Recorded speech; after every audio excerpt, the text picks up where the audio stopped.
안녕하세요, 김필상입니다. 가족이 아닌 남남이라도 도와줄 수 있는 거 아닙니까? 이기적 유전자 이론은 틀린 건가요?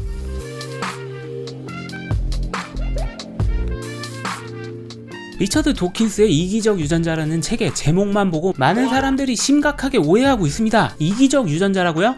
그러니까 동물과 인간이 이기적인 유전자의 조종을 받는다는 거잖아. 과학자가 세상 너무 모르는 거 아니야? 대학교 연구실에서 그런 거는 안 가르쳐주나 보지? 인간은 때로는 이타적으로 행동하기도 한다고. 네, 네가 틀렸습니다. 리처드 도킨스가 이기적 유전자를 쓴 이유는 오히려 동물의 이타성을 설명하기 위해서였죠. 이기적 유전자 이론은 동물의 이타성을 기존의 이론보다도 훨씬 더 잘 설명할 수가 있습니다. 리처드 도킨스의 이기적 유전자에는 두 가지 알려져 있는 이타주의 이론을 소개합니다. 첫 번째는 혈연 이타주의를 설명하는 이론이죠. 이 이론은 혈연 관계로 얽혀있는 두 개체가 서로를 돕는다는 겁니다. 지난 동영상에서 설명드린 윌리엄 해밀턴의 포괄 적합도 이론이었습니다. 서로가 가진 동일 유전자의 비율을 따져가면서 혈연을 이타적으로 돕는다는 거죠. 그리고 나머지 하나는 호혜적 이타주의입니다. 호혜적이라는 게 무슨 단어입니까? 뭔 의미인지도 모르겠네요. 호혜란 서로 이득이 되는 행위를 주고받는다는 것입니다. 호혜적 이타주의란 혈연 이타주의와는 다르게 동일 유전자가 들어있는지 확인되지 않은 개체들끼리 서로 돕는 방식입니다. 그게 어떻게 가능하냐고요? 야, 네가 날 도우면 나도 널 돕게. 혈연 이타주의랑은 다르게 네가 날 돕지 않는다면 나도 널 돕지 않습니다. 님들 다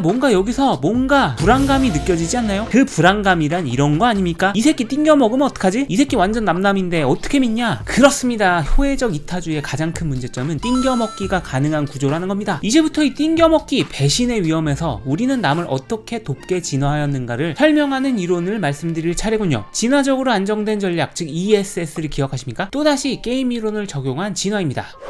두 개체가 대결합니다. 게임 이론의 기본 룰에 따라서 점수가 높으면 이기죠. 이번 게임은 협력이냐 배신이냐를 선택합니다. 서로 두 장의 카드를 들고 있다가 상대방과 동시에 카드를 내야 합니다. 만약에 내가 배신 카드를 냈는데 상대방에서 협력 카드를 낸다면 배신 카드를 낸 여러분은 큰 점수를 몰아서 받게 되고 상대방은 감점을 얻게 되죠. 최고입니다. 이보다 더 좋은 상황은 없어요. 대신 둘 다 협력 카드를 내게 된다면 배신해서 이긴 것보다는 적지만 서로 적당한 점수를 같이 얻을 수 있습니다. 둘 다 배신을 때려버리면 어떡하죠? 이건 멍청하게도 서로 배신이나 때리면서 협력하지 않았기 때문에 마이너스 점수를 얻게 됩니다. 하지만 이것보다 더 최악의 점수가 있죠. 상대방이 배신하고 여러분은 협력을 내는 것입니다. 상대방에게 뒤통수를 세게 얻어맞아 버리는 거죠. 이해하기가 좀 어렵나요? 이걸 이해하기 쉽게 만든 비유법이 있습니다. 여러분은 불법 조직의 일원으로서 동료와 함께 체포되었습니다. 여러분의 살 길은 배신 카드를 내는 거죠. 동료가 한 범죄 행위를 풀어서 형을 감명받는 겁니다. 그럼 동료는 범죄 행위가 드러나기 때문에 큰 처벌을 받게 됩니다. 좋습니다. 가장 좋은 건 서로 배신하지 않고 입 다물고 있는 겁니다. 그렇게 되면 경찰은 중대한 범죄 행위를 발견하지 못하고 사소한 것으로만 물고 늘어져서 약간의 형을 살게 될 것입니다. 상대방을 배신하고 혼자만 쏙 빠져나가는 것보다는 나쁘지만 그래도 괜찮죠. 그것보다 더 나쁜 경우가 있습니다. 서로 배신하겠다고 입을 가볍게 놀리는 거죠. 경찰은 양쪽 모두의 중대한 죄를 인정하지만 어쨌든 경찰에게 정보를 제공하기 때문에 완전 최악은 아닌 정도의 형을 받게 됩니다. 가장 최악은 뭘까요? 동료만 배신하는 경우입니다. 만약에 여러분이 협력 카드를 냈는데, 그러니까 경찰에 증언 요청해도 아무 정보도 불지 않았는데 동료가 배신해서 여러분의 범죄 행위를 분다면 그 새끼만 나가는 모습을 보면서 빵에서 오래도록 썩어야 할 것입니다. 이것이 죄수의 딜레마라고 부르는 상황입니다. 이 게임의 요점을 이해하셨습니까? 이 게임이 왜 딜레마라고 불리고 있나요? 가장 긍정적인 상황은 같이 협력을 하는 겁니다. 약간의 형을 살게 되지만 그래도 서로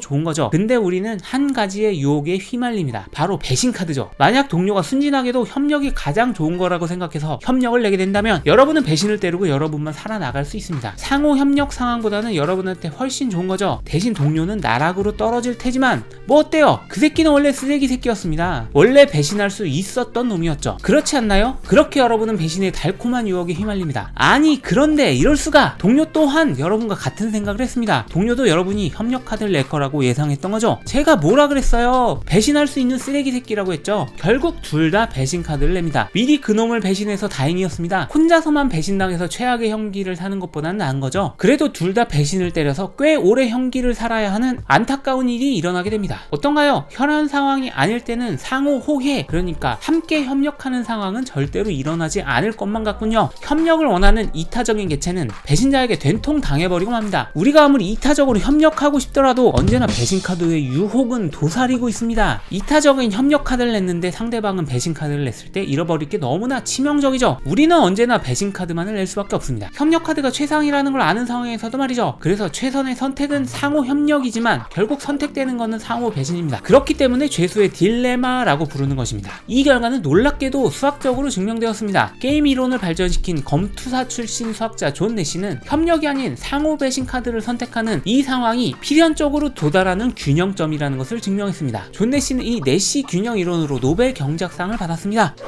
죄수의 딜레마 게임 이론이 어떤 의미를 지니고 있나요? 고작 죄수들의 형기를 결정하는 데만 쓰이는 걸까요? 아닙니다. 죄수의 딜레마는 무궁무진한 쓰임새를 자랑합니다. 국제정치학에서 쓰이는 사례는 바로 냉전 시대의 핵무기입니다. 미국과 소련은 핵무기를 폐기하고 세계 평화를 이룩할 수 있도록 상호 협력 카드를 낼 수도 있었습니다. 그러나 혼자서만 협력했을 경우에 상대방의 배신 카드, 그러니까 핵무기를 몰래 만드는 치명적인 상황에 처할 것을 두려워했죠. 그렇기 때문에 미국과 소련은 언제나 핵무기를 만들었습니다.